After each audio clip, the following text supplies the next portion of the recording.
Halo semuanya, selamat datang kembali ya di mata kuliah Critical and Creative Thinking Skills bersama Bu Clara di sini.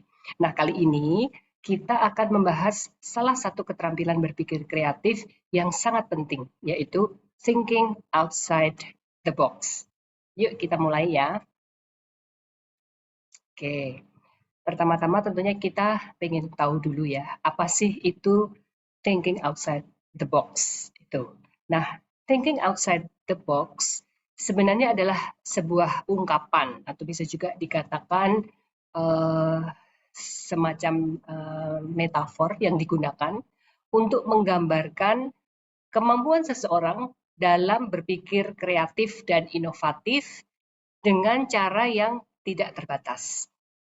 Jadi dengan cara-cara yang tidak dibatasi oleh aturan-aturan yang konvensional. Nah, itu adalah thinking outside the box. Dan ini sering digunakan juga untuk mendeskripsikan pemikiran yang berbeda dengan yang lain. Pemikiran yang baru, yang orisinil, yang tidak biasa, dan juga yang kreatif. Nah, dalam konteks berpikir, kotak ini menggambarkan satu batasan, satu kebiasaan atau satu paradigma yang mungkin telah ada sebelumnya ya. Jadi karena sudah kebiasaan ya seperti di dalam kotak itu. Nah, ketika seseorang berusaha untuk thinking outside the box, mereka itu mencoba untuk memecahkan masalah, untuk menciptakan ide, atau untuk menghadapi situasi dengan cara yang unik, dengan cara yang baru, dengan cara yang segar. Jadi mereka tidak hanya mengandalkan cara pikir yang biasa saja, tapi mereka mempertimbangkan alternatif-alternatif baru, mereka mampu mendobrak batasan, dan berani untuk berpikir di luar paradigma yang ada. Nah, kemampuan ini tentunya sangat berharga dalam berbagai bidang, ya, entah itu di bisnis, di seni, sains, dan tentu saja di bidang komunikasi, serta masih banyak lagi bidang yang memerlukan kemampuan untuk thinking outside the box ini. Ketika kita berani untuk berpikir di luar kotak, outside the box, tentunya kita dapat menemukan solusi yang lebih efektif, solusi yang bisa menghasilkan hal-hal baru yang inovatif, yang membuat terobosan baru. Nah, itu apa itu thinking outside the box. Lalu box itu sendiri ya, tadi kita sudah sempat bahas, box itu sendiri kan batasan itu tadi ya. Kotak atau batasan ya, tentunya ini langkah pertama yang akan kita lakukan sebelum kita thinking outside the box itu kita mencoba melihat box itu, kotak itu sendiri ya. Jadi box atau kotak itu menggambarkan batasan, kendala, asumsi atau pemikiran konvensional yang membatasi kreativitas dan pemecahan masalah yang unik. Nah, kotak itu sendiri adalah satu tempat atau suatu keadaan di mana kita itu merasa sudah nyaman gitu, sudah merasa nyaman, merasa aman, merasa PW banget lah gitu.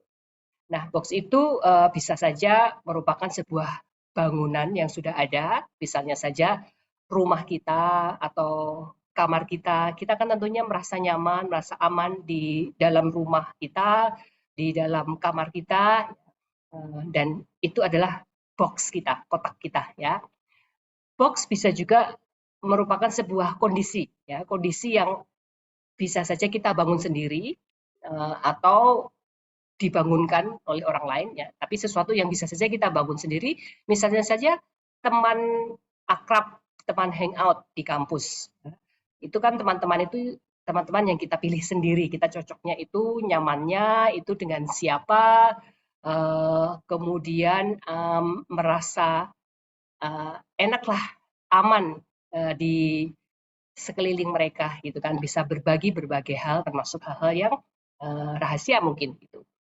Bisa juga itu adalah followers di sosmed kita ya. Jadi teman-teman yang kita tuh merasa aman untuk berbagi sebagian dari kehidupan privat kita gitu. Itu adalah beberapa definisi yang dimaksud dengan box atau kotak itu ya. Jadi bisa memang sebuah bangunan fisik, bisa juga sebuah keadaan gitu.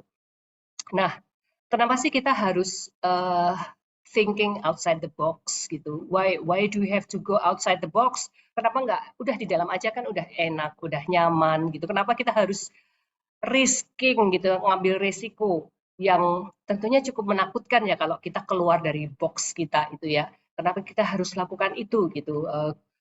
Kita sudah membangunnya dengan susah ya kalau itu satu situasi kan itu kan teman-teman yang kita udah nyaman, udah enak lah gitu. Kita sudah membangunnya mungkin seumur hidup kalau itu sebuah karir gitu ya. Kenapa kita harus think outside the box?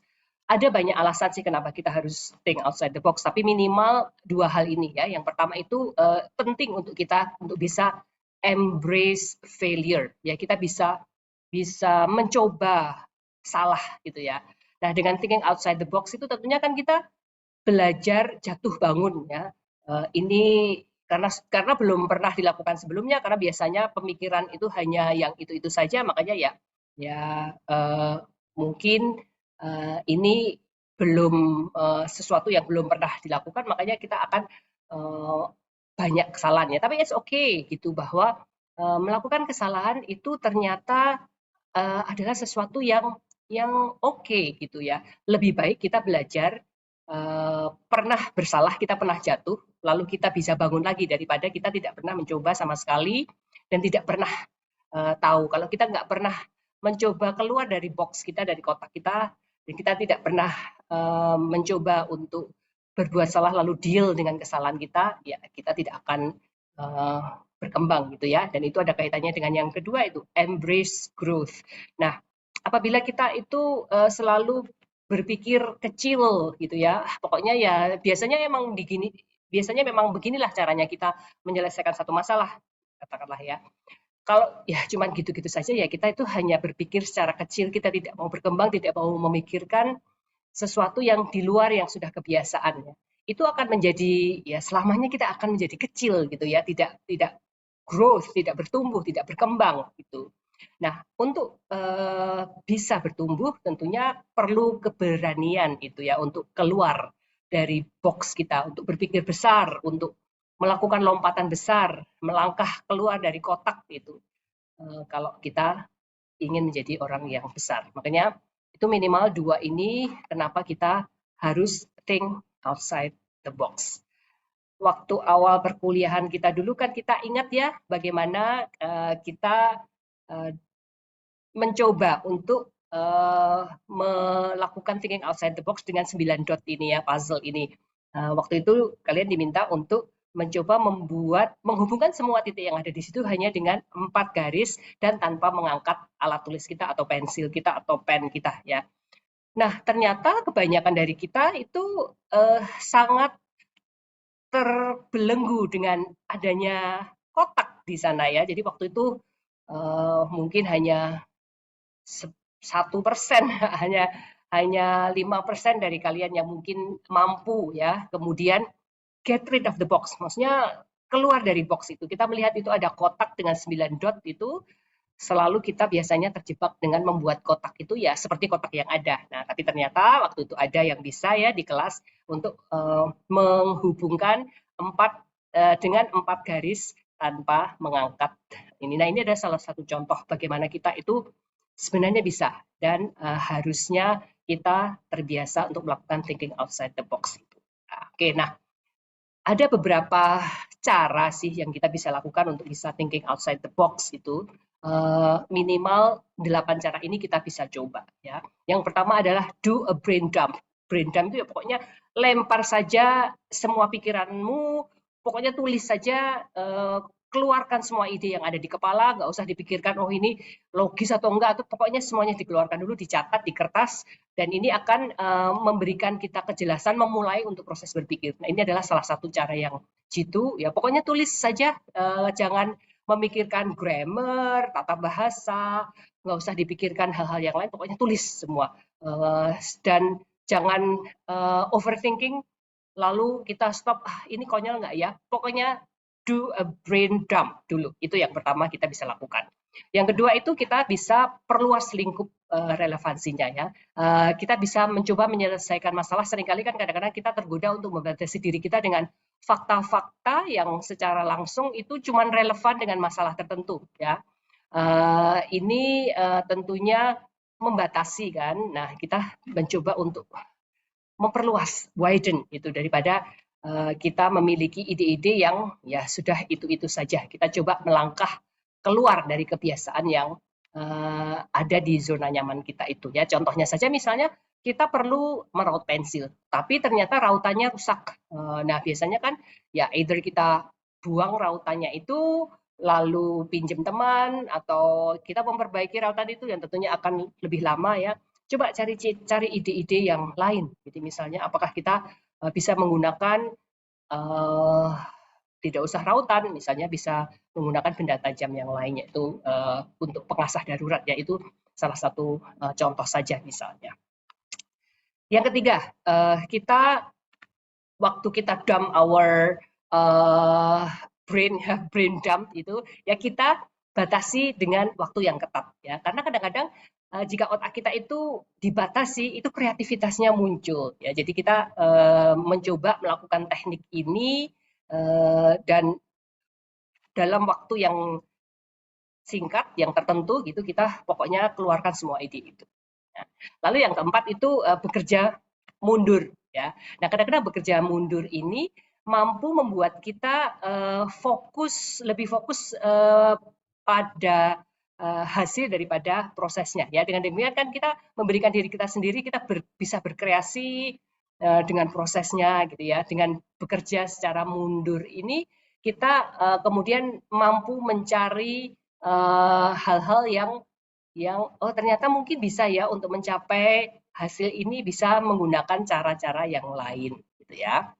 Yang kelima adalah kita bisa meminta pendapat orang lain yang di luar bidang kita. Kadang-kadang kita itu karena kita terlalu dekat dengan bidang kita nggak mampu melihat big picture-nya gitu ya. Jadi ya kalau kita melihat sesuatu atau satu gambar itu terlalu dekat, itu kita mungkin miss ya, nggak bisa ngelihat wah ini sebenarnya gambar apa. Nah kalau kita minta seseorang yang di luar bidang kita, itu mereka mungkin bisa melihat hal-hal yang kita nggak lihat karena orang-orang yang di luar bidang kita ini kan mereka masih awam, tidak tahu aturan-aturan yang belum terbelenggu oleh aturan-aturan yang ada, jadi malah bisa memberikan ide-ide yang mungkin tidak bisa kita lihat ya. Kita bisa saja minta tolong orang tua kita atau teman dari prodi lain gitu ya untuk mencoba melihat apa yang sedang kita hadapi ya. Kita akan surprise, mungkin kita akan mendapatkan jawaban-jawaban yang jitu. Lalu yang keenam adalah ask a child ya. Jadi tanya kepada anak-anak. Nah, anak-anak ini memang menarik ya, karena mereka itu memiliki pandangan dunia yang belum terkontaminasi, cara berpikir mereka masih polos, dan buat mereka tuh segala sesuatu kayaknya mungkin gitu ya. Jadi mereka tidak tidak takut belum punya banyak bagasi gitu, jadi ketakutannya belum ada, memungkinkan mereka untuk bisa berbagi ide-ide yang mungkin tidak bisa kita pikirkan sendiri. Ya, tentunya bukan berarti bahwa nanti semua ide dari anak-anak itu kita ambil ya, karena kadang-kadang memang ide dari anak-anak itu mungkin kurang pas atau berlebihan, tapi dengan berbicara pada mereka itu menjadi salah satu cara brainstorming yang paling kreatif yang bisa kita lakukan, karena idenya pasti banyak sekali. Yang ketujuh, kita problem solve for someone else. Kita coba pecahkan masalah untuk orang lain. Jadi mencoba menyelesaikan masalah orang lain dapat membantu kita untuk menciptakan ide untuk penyelesaian masalah kita sendiri. Ya, jadi sebenarnya kita melatih otak kita tanpa tekanan karena ini bukan masalah kita kan. Jadi kita mencoba memecahkan masalah untuk orang lain gitu. Apalagi kalau masalah tersebut mirip ya, tapi kalau tidak mirip ya itu tentunya pola-pola yang ada itu dapat kita gunakan untuk pemecahan masalah kita sendiri. Nah, last but not least itu kita bisa brainstorm dengan tim kita ya. Jadi brainstorming ini memang merupakan cara yang jitu untuk bisa memicu kreativitas. Kita kumpulkan tim kita, teman-teman kita di kampus, di manapun juga ya, ketika kita ingin menyelesaikan masalah bersama-sama, kemudian lalu kita coba brainstorm bareng-bareng. Kita ringkas masalahnya, beri waktu 10-15 menit untuk berpikir, lalu semuanya membagikan ide. Nah, secara bergantian. Nah, tujuannya adalah kita ingin menciptakan sebanyak mungkin solusi yang terpikirkan dari tim kita. Nah, dari situ nanti kita akan mampu mendapatkan banyak sekali ide-ide ya. Mungkin memang solusinya kadang-kadang kalau kita pikirkan sendiri kan kayaknya nggak mungkin nih solusi itu ada. Tapi kalau dipikir bersama-sama, ternyata bisa juga. Nah, ini menjadi cara yang inovatif untuk bisa menyelesaikan masalah. Gitu.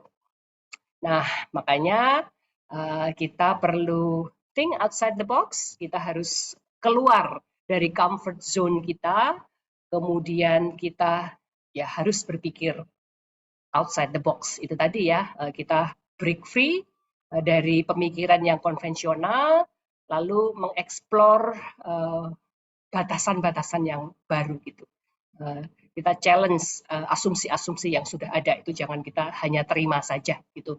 Kita mesti terus tanya dan tanya sehingga kreativitas kita bisa muncul. Ya, tentunya kita perlu ingat bahwa greatest idea itu often come from an unexpected place. Ya, oke. Baik, jadi itu untuk hari ini ya, thinking outside the box. Jadi cukup sekian, kita akan lanjutkan dengan latihan-latihan thinking outside the box ya. Kalau kalian ingin ikut latihan topik ini, ikuti perkuliahan saya di Universitas Pembangunan Jaya. Sampai jumpa.